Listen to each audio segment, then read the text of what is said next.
we make people believe that life could look like this if, I don't know, they switched insurance companies or they drank enough Metamucil.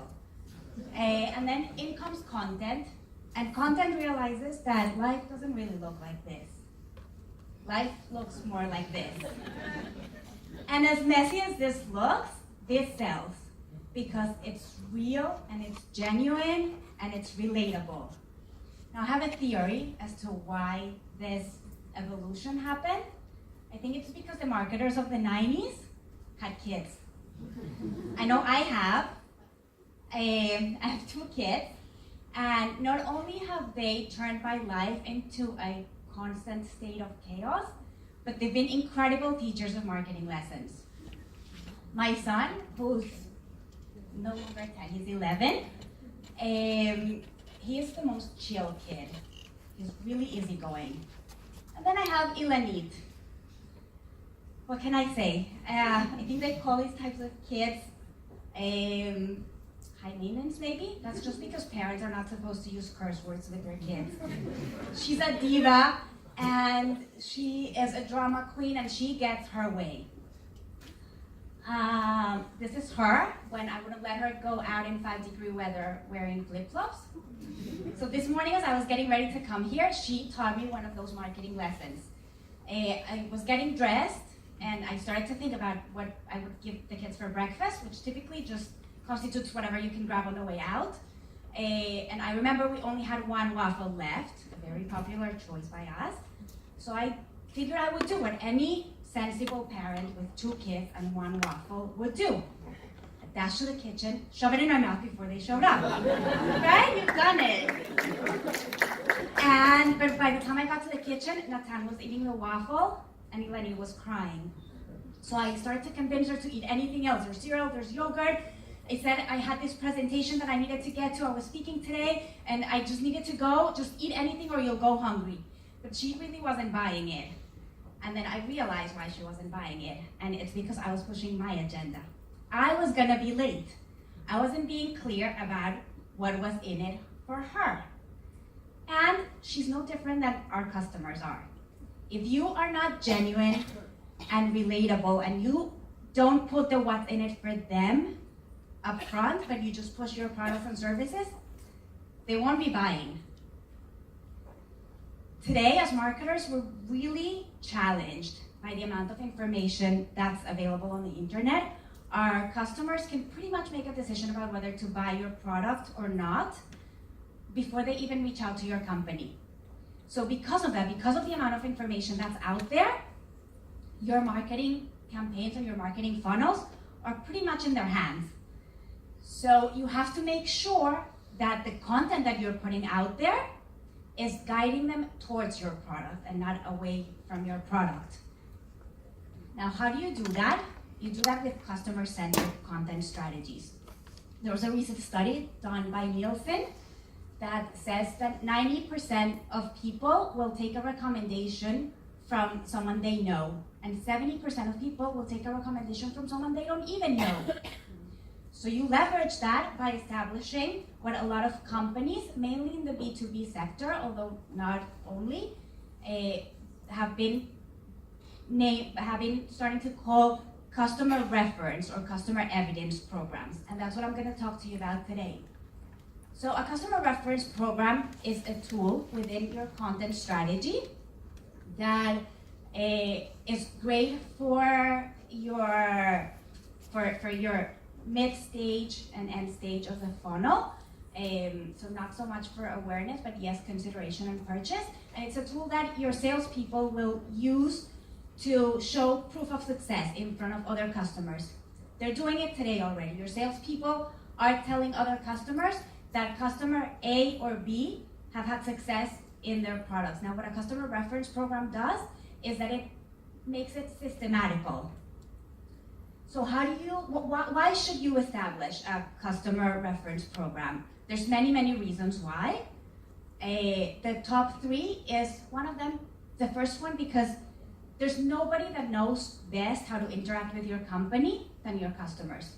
They know the pains in transitioning if they're coming from the competition. They know what it's like, the good things, the bad things. So leverage that. When you say you're great and you put your content out there that is very commercial, you sound arrogant and that's not very believable. But when other people, when your customers are talking about it, people are interested and they pay attention because it's an endorsement. And lastly, is because when you put your content out there, then you're responsible for that, the amplification of that content. But when you develop content in collaboration with your customers, then you don't only leverage your circle, but also your customer circle, because they'll amplify that content as well.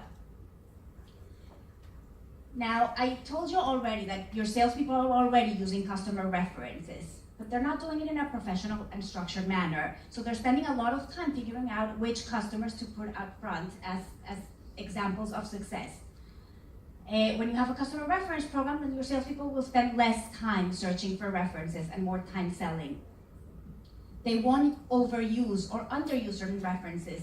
Once they have a customer who they know is willing to be a reference, then they'll use them and use them and use them. And there might be other customers who have great stories and they're not being used. It'll also help you fill in the gaps. You might have many customer references from North America, but not enough from Europe, or from vertical X, but not from vertical Y. So having a system will allow you to fill in the gaps. And lastly, the most important reason why you want to have a customer reference program is because you want to reduce the sales cycle. Now, how do you establish a customer reference program? There's 5 steps. The first step is you want to recruit the customers, right? And you do that early in the process. Once they've migrated to your company and they've had a chance to experience certain benefits, you want to talk to them and see what their story is about. Now, don't overpromise. Don't tell them you are going to develop stories, but tell them that you'll keep them in the database and that you'd love to reach out whenever the time comes. But at least you know the story that they have to tell. You prioritize them together with your sales team. What type of stories are they looking for? Do they need more stories of a certain vertical? Or do they need more stories of a certain geography or a certain product that's being promoted? So prioritize the stories so that you can start developing them. Then you go ahead and create and amplify those stories. I'm gonna get a little bit more in depth into that in the following slides. You need to manage those stories, whether it's a spreadsheet or a full-on platform that's designed only to manage customer reference programs, that's fine. It doesn't matter, but have a way in which you can visualize all your customers, the products that they can speak about, a snippet about the story, and how many times each one has been used and in what way. And lastly, measure. We know as marketers and as content developers that if you don't measure, then you can't prove value. So you want to be able to tell your board or whoever you report to in marketing or your CEO, you want to be able to tell them how many stories you've developed, how many of them have been used and in what ways, and what the ROI of the customer reference program is. Now, about creating content. These tools are no different than the tools that you're already using to create other types of content. You can create written customer stories or videos. One structure that I've happened to find that's very useful to maintain is where we speak about what the customer does, the pain points that they were having or the challenges that prompted them to look at your solution, and the benefits that they've experienced since they've implemented your product or service. You might just use them as a name drop. If you have a salesperson that's giving a presentation or your CEO is speaking at an event, you want to name a customer or give a quote. A customer may not be interested in doing a full-on video or case study, but they might be interested in giving you a quote. It's something also you can place on your website as a testimonial. If you have speaking engagements, we often see that the C-level executive stands on stage and they speak about their product and how great they are. Well, how about inviting a customer who has actually experienced the benefit of using your product? Invite them on stage. Not only having 2 people on stage can create a little bit of a dynamic that's a lot more engaging, but when that person steps off the stage, people will approach that customer because they know they're not gonna be sold anything and they're gonna get a genuine opinion. PR opportunities, you might match a customer who's doing something incredible with your product and maybe give it an interview to someone from the media.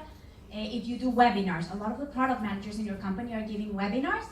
Have them invite a customer or two, maybe do a customer panel where the customers can talk about their experience with your product or service. And lastly, peer-to-peer. This is the one that's already being used most likely in your company by salespeople, where a new potential customer is speaking to an existing customer about their experience. Amplification.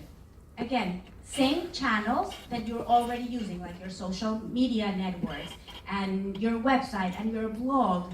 But one thing that's different from what you're already using is, like I said, you can use your customers' channels as well. Once you develop the story, because they're named in it, they're going to want to promote it on their social media networks as well, and that's something great. Having worked and having established a customer reference program, I've learned a few do's and don'ts, and I've listed them here so that you don't have to make the same mistakes that I've made. The first thing is align with the salespeople. Your sales team are the ones that are going to be using these tools. So you want to make sure that you're filling in the gaps that they need filled. You want to approach the customers and set their expectations. Don't overpromise again. Don't tell them, yes, I'm going to develop a video, and then you end up not doing it. But just tell them that you'll include them in the database, and that way they know that at one point you'll reach out to them.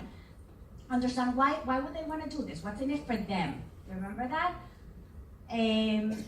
Be clear about the approvals, both in your company and at their end. You don't want to develop a piece of content and then get stuck at the customers because their legal department has to review it and they don't agree with someone, or because their PR says that they don't do any collaborations for content. So you want to make sure that you approach that at the very beginning. You want to discuss amplification. Ask them if they're willing to amplify the content that you develop together. Again, talk about the challenges that they experienced and the benefits that they've experienced. Don't outsource it. Absolutely, yes, outsource the writing, outsource the production if you're going to do a video. We are content development managers, but we're not experts in every field. So it's fine to hire a production company if you're going to do a video. It's great to hire a writer. There's a lot of talented ones out there. But the program itself, keep it in-house. You want to be the one who's running the program, who's in contact with the customers, who keeps an eye and a pulse on how the program is running. Find a tool to keep track. Again, like I said, it could be a spreadsheet. It doesn't have to be something it doesn't have to be a full platform, but make sure that it's accessible to everyone in the company so that when you make changes, the salespeople can also see what's available so that they can use it. And thank your customers. They've collaborated with you, they've given you their time, so make sure that you thank them for it. This effort should not be just an effort of marketing. It should be an effort across the company. It should be implemented from the top down, because the only way in which you can guarantee that you're going to have a flow of customers constantly is if your company applies KPIs to the salespeople, where they have to submit, let's say, 3 references a quarter. So that way you'll have a constant flow of stories, but that will only happen if you get the entire company on board. As I imagine the world of content will continue to evolve like it has, just content for the sake of content might not be king anymore, but content that focuses on the customer and on the customer needs will definitely reign. Thank you so much.